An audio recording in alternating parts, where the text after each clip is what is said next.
Two of the most talked about productivity platforms go head-to-head, Asana versus Notion. Which one really helps you get things done? In this corner, we have Asana, the powerhouse in task and project management.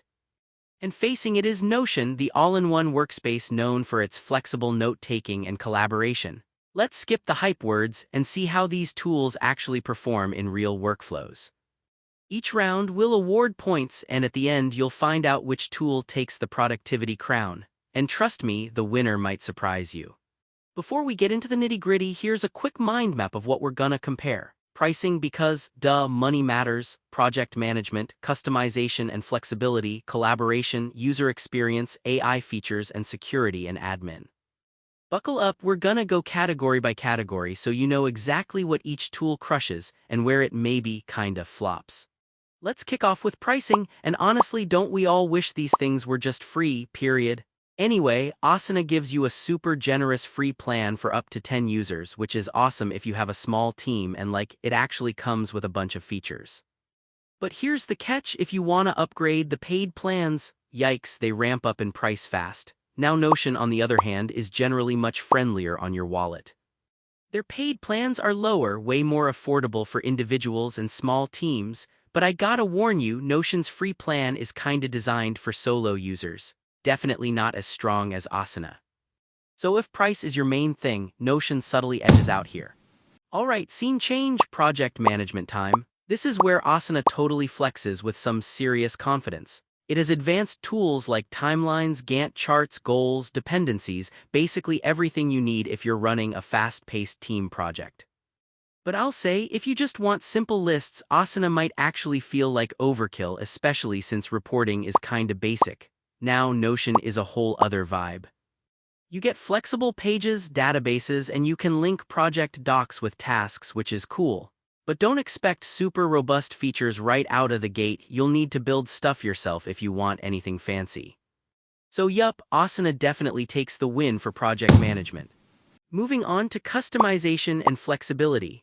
Asana honestly does a solid job with customizable views and automations plus some handy templates, but if you want wild, deep tweaks, it's just not on Notion's level. Notion is like endless possibilities. You can set up workspaces, databases, pages, whatever you want, and template overload in a good way: wikis, docs, CRM, task lists, literally everything. But hey, warning. Notion's learning curve is real. Setting it up will test your patience. Still, for flexibility, Notion snags the win. Oh, and here's something cool you might not know. Both Asana and Notion started off as internal tools before blowing up and becoming global SaaS giants. Funny how those side projects sometimes turn into the main event, huh? Let's talk about collaboration. Asana keeps the comms tight with real-time task updates, comments, notifications, and mentions work well for tracking who's doing what. But lack of live doc editing or team wikis kinda leaves you wanting more, especially for notes. Notion, oh, it's like Google Docs meets Trello meets Discord. Live page editing, inline reactions, document comments, and Notion Mail just amps up communication. Notion's mobile app can be a little bit meh, and big docs sometimes chug, but it's still a clear winner when it comes to deep collaboration. User experience, this one's always a hot topic. Asana's got that friendly, colorful vibe, and onboarding is genuinely painless, even for total beginners. On the flip side, it can get pretty noisy with notifications, and some folks might find that distracting.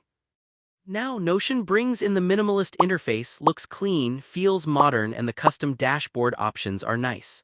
Some people might actually find it bland, not gonna lie, and when you pack in tons of pages, navigation can get tricky. Still, overall Asana feels smoother for most users, so it edges ahead in UX. Okay, AI features, ready for a tie? Asana gives you all sorts of workflows, summarization tools, goal tracking, and pre-built automations. But yeah, not all the new AI magic is included unless you pay extra, which is a bit of a bummer. Notion, meanwhile, has Notion AI, think content generation, summaries, instant Q&A, even automated meeting notes. But again, those advanced AI features, yup, you guessed it, they're locked behind a paywall too. So this one's a draw, unless you want to fork out extra cash. Last category, security and admin, actually super important if you work with sensitive data. Asana offers strong enterprise-grade encryption, granular admin controls, and even enterprise key management. But configuring roles and permissions, not super intuitive. Notion matches most of this: solid encryption, advanced permissions, and handy guest access for clients or freelancers. Downside: Notion has fewer third-party security certifications compared to Asana, so security's a tie. Both are reliable, but neither is perfect. Alright, so if we throw all the scores on a radar chart, you can really see where each tool shines. Notion dominates with pricing, flexibility, and collaboration. Asana rules on project management and user experience. They basically trade punches across every category. Pretty wild, right? So, wrapping up, go for Asana if you want a structured workflow and real PM muscle. Great for organized teams and detailed projects. But if you need flexibility, deep documentation, and creative ways to collaborate, Notion is the clear winner. Horses for courses, right? If you want to support our channel, feel free to use our affiliate link given in video description. Thanks for watching, and I will see you in my next video.